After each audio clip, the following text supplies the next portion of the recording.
అందరికీ నమస్కారం. నేను ఒక చిన్న ఇంపార్టెంట్ న్యూస్ ని మీతో షేర్ చేసుకోవాలనుకుంటున్నాను. అదేంటంటే కేరళలో ప్రబలుతున్న బ్రెయిన్ ఈటింగ్ అమీబా గురించి, ఇంకా నిఫా వైరస్ గురించి.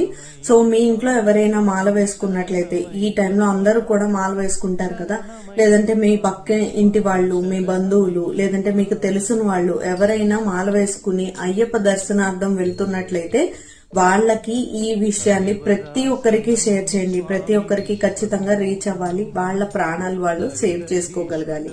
హాయ్, నేను మీ doctor Srikari, homeopathic physician. So important thing ఏంటంటే అది బ్రెయిన్ ఈటింగ్ అమీబా అని అంటున్నారు. ఎక్కువగా ఎక్కడ ఉంటుంది అంటే నదుల్లోనూ, పాండ్స్ లోనూ, లేదంటే స్టాగ్నెంట్ గా ఉన్న వాటర్ లోను, వార్మ్ రిసోర్సెస్ ఏదైతే ఉంటాయో వాటిల్లో ఎక్కువగా ఈ బ్రెయిన్ ఈటింగ్ అమీబా ఉన్నట్లు కేరళ గవర్నమెంట్ వెలువడించింది. సో ఎస్పెషల్ గా అయ్యప్ప దర్శనార్థం వెళ్లే వాళ్ళు ఏంటంటే పంబా నదిలో స్నానం చేసి వెళ్తారు